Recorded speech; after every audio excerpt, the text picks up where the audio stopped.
Juzi kulikuwa na fainali za under 17 na Mheshimiwa Rais alitoa usafiri wa ndege na hamasa ili timu yetu iweze kupata ushindi.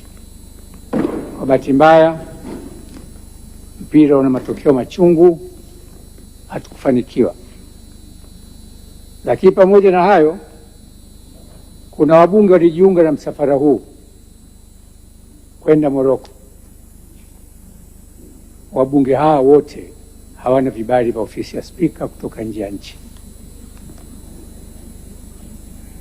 Kwa maana hiyo, natoa maelekezo kwa katibu, wabunge wote wasafiri bila kibali cha spika au ofisi ya spika waandikiwe barua za kujieleza kwa nini wamevunja kanuni za kibunge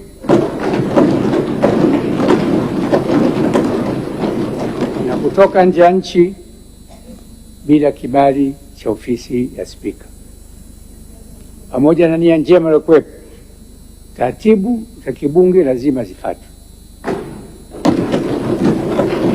Katibu wape siku 4 kuleta majibu yao, na pale wataposhindwa, hatua za kikanuni za kinidhamu zichukuliwe dhidi ya wabunge wote walikwenda Morocco bila kibali cha ofisi ya spika.